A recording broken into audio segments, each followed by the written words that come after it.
ಆಫೀಸಿಂದ ಬಂದ್ರಾ? ನಾನು ಕೇಳಿದ ಡ್ರೈ ಫ್ರೂಟ್ಸ್ ತಗೊಂಬಂದ್ರಾ? ನಾನು ಮರ್ತೋಗ್ಬಿಟ್ಟೆ. ರೀ ಅದೇಗ್ ಮರ್ತೋಗ್ತೀರಾ? ಈ ಟೈಮಲ್ಲಿ ನಾನು ಡ್ರೈ ಫ್ರೂಟ್ಸ್ ತಿನ್ಬೇಕಂತ ನಿಮಗೂ ಗೊತ್ತು ತಾನೆ. ಸುಮ್ಮನೆ ಹೋಗೆ, ನಾನು ತಲೆ ತಿನ್ಬೇಡ, ನಿಂಗೆ ಕೆಲಸ ಮಾಡ್ಕೋ. ರೇವತಿ, ನನ್ನ ಜೀನ್ಸ್ ಪ್ಯಾಂಟ್ ವಾಶ್ ಮಾಡದಾ? ಇಲ್ಲ ರೀ, ನನಗಿವತ್ತು ತುಂಬ ಸುಸ್ತಾಗ್ತೈತೆ, ವಾಶ್ ಮಾಡೋಕ್ಕಾಗಿಲ್ಲ. ನೀನು ಏನಕ್ಕೆ ಮನೇಲಿ ಇದೆಯಾ? ನೀ ಇರೋದೇ ವೇಸ್ಟು. ಇವಾಗಲೇ ಹೋಗಿ ವಾಶ್ ಮಾಡು.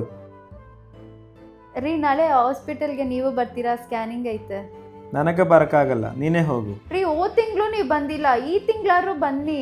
ಯಾಕೆ ನೀವು ಹಿಂಗೆ ಮಾಡ್ತಾ ಇದ್ದೀರಾ? ನನ್ನ ಕೇರೇ ಮಾಡ್ತಾ ಇಲ್ಲ ನೀವು. ಆಫೀಸಲ್ಲಿ ನಂಬ್ತಿಲ್ಲ, ಮನೇಲಿ ನಂಬ್ತಿಲ್ಲ, ಹೋಗಿ ಇಲ್ಲಿಂದ. ನಾನು ಹೋಗ್ಬೇಕು ತಾನೇ? ನಾನು ಹೋಗ್ತೀನಿ ರೀ, ನನ್ನ ಮನೆಗೆ ಹೋಗ್ತೀನಿ. ನಮ್ಮಮ್ಮ ಆದರೂ ನನ್ನ ಕೇರ್ ಮಾಡ್ತಾರೆ. ಮಗಳೇ, ಇಷ್ಟೊತ್ತಲ್ಲಿ ಬಂದ್ಬಿಟ್ಟಿದ್ಯಾ? ಸುಮ್ಮನೆ ಬಂದೆ. ನಿಮ್ಮ ಯಜಮಾನ್ರೆ ಎಲ್ಲಮ್ಮ? ಅಮ್ಮ ಅವ್ರು ಇವಾಗಲೇ ಆಫೀಸಿಂದ ಬಂದಿದ್ರು. ನಾನು ನಿನ್ನ ನೋಡಬೇಕು ಅಂತ ಅನಿಸ್ತು, ಅದಕ್ಕೆ ನಾನು ಒಬ್ಬಳೇ ಬಂದ್ಬಿಟ್ಟೆ. ಅವರೇ ಬಿಡ್ತೀನಿ ಅಂತ ಹೇಳಿದ್ರು. ನಾನು ಬೇಡ, ನೀವು ರೆಸ್ಟ್ ಮಾಡಿ ಅಂತ ಹೇಳ್ಬಿಟ್ಟು ನಾನು ಬಂದೆ ಅಮ್ಮ. ಹೌದಾ? ಅವ್ರು ನನ್ನ ಜೊತೆನೇ ಇರ್ತಾರೆ ಯಾವಾಗಲೂ. ಈ ಮಗು ಮುಖ ಯಾವಾಗ ನೋಡ್ತಾರೆ ಅಂತ ಅವ್ರು ತುಂಬ ವೇಟಿಂಗಲ್ಲಿದ್ದಾರೆ. ನೀನು ಅದೃಷ್ಟ ಮಾಡಿದ್ಯಾ ಅಂತ ಗಂಡ ಪಡಿಯೋಕ್ಕೆ. ಇರು, ನಿಂಗೆ ನೀರು ತೊಗೊಂಬರ್ತೀನಿ. ಇಷ್ಟೇ ಗಂಡ ಜೊತೆ ಜಗಳ ಮಾಡಿದ್ರೆ ಅದು ತಂದೆ ತಾಯಿ ಹತ್ರ ಶೇರ್ ಮಾಡ್ಕೊಬಾರ್ದು. ಸಮ್ಟೈಮ್ಸ್ ನಮ್ಮ ಜೀವನ ಹಿಂಗೇನೆ, ಅಡ್ಜಸ್ಟ್ ಮಾಡ್ಕೊಂಡು ಹೋಗ್ಬೇಕು.